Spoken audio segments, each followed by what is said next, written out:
তো ছাত্রছাত্রীরা দেখো তোমাদের যেটা বলছিলাম যে ওই অঙ্কটাই, হ্যাঁ, নতুন পদ্ধতিতে কিভাবে হবে না 12/5 সেটা দেখো না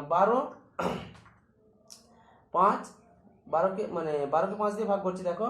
তো ভাজকটা কোথায় বাঁ দিকে থাকছে, ভাজ্যটা হচ্ছে এই যে চিহ্নটা দিয়েছি এখানে 12 এবং উপরে ভাগফলটা এখানে দেখো ভাগফলটা উপরে হবে এবং ভাগশেষ নিচেতে যেমন থাকে সেরকম থাকবে, ঠিক আছে। তো দেখো 5 দুগুণে 10 বিয়োগ করলে 2।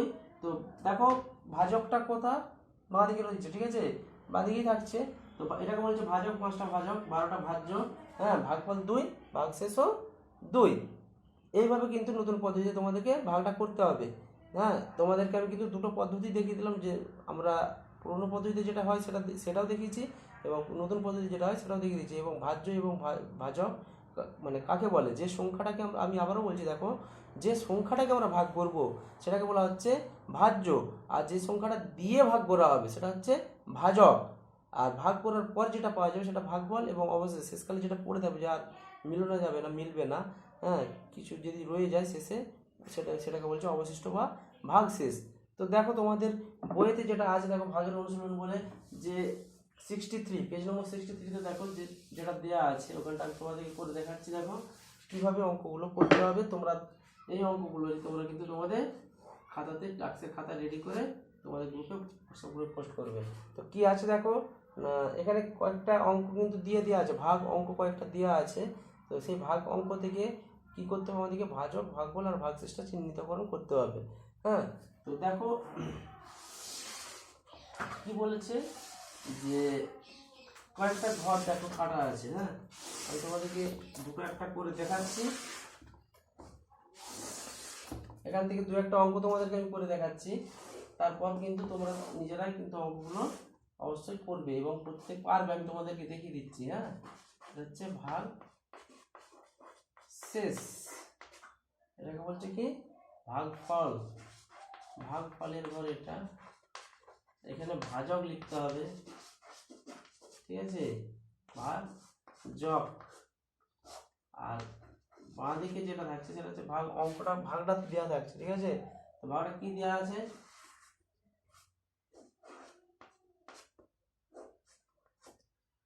না প্রথম যে ভাগটা দেওয়া আছে দেখো 55 ভাজিত 9, তাহলে 55 ভাজিত 9, 55কে 9 দিয়ে ভাগ করলে এখানে এই অঙ্কটাতে ভাজক কত না, ভাজকটা হচ্ছে 9।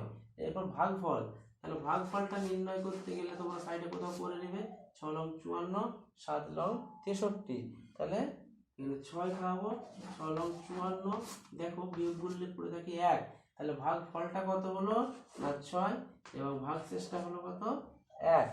এইভাবে দেখো এর পরে অঙ্কটা দেখো 68 ভাজিত 9, 68,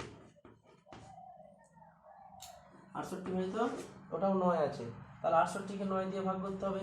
তাহলে এখানে কি করতে হবে, এই জায়গাতে যে 68 করব, ঠিক আছে। তো 68কে 9 দিয়ে ভাগ করতে হবে।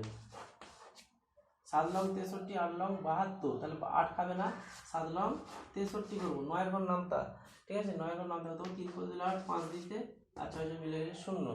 তাহলে কত রইলো এখানে, এখানে দেখো এখানেও ভাজকটা কত হলো না 9, আর ভাগ ফলটা কত হলো 7, ভাগ শেষটা হচ্ছে 5।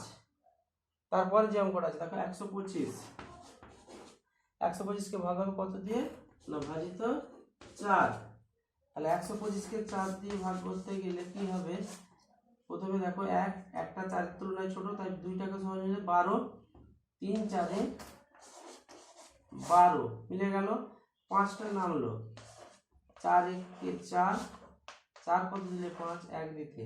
তাহলে দেখো এখানে কি হলো না, এখানে দেখো ভাজকটা প্রতিবার দুবার 9 হয়েছে বলে কি এটাও 9 হবে না, এখানে কিন্তু ভাজক 9 নেই, এখানে ভাগ চিহ্ন পর যে সংখ্যাটা আছে দেখো কত আছে 4 আছে, তাহলে এখানে ভাজক কত 4, কারণ 4 দিয়ে ভাগ করা হচ্ছে কতকে না 125কে, তাহলে 125কে 4 দিয়ে ভাগ করছি, এখানে ভাজক হচ্ছে 4 আর 125টাকে বলা হবে ভাজ্য, ঠিক আছে। তো এখানে দেখো ভাগফল যেটা বেরিয়েছে দেখো 31 এবং ভাগশেষ হচ্ছে 1। আর তোমাদেরকে আরেকটা কথা বলে রাখি, যে কোনো ভাগ অঙ্কে, ঠিক আছে, যে কোনো ভাগ অঙ্কে সবসময় ভাগফলটা সবসময় কি হবে না ভাগফলটা নয় ভাগশেষটা, ঠিক আছে, দেখো ভাগশেষটা সবসময় ভাজকের তুলনায় ছোট হবে, তোমরা লক্ষ্য করো এখানটা দেখলে বুঝতে পারবে যে ভাজকটা দেখো সবসময় ভাজকের তুলনায় ভাগ শেষটা যেটা আছে ভাগ শেষটা ভাগফল নয়, হ্যাঁ, ভাগ শেষটা কিন্তু ভাজকের তুলনায় ছোট হবে। ভাজক যা থাকবে তার তুলনায় কিন্তু ভাগশেষটা ছোট হবে।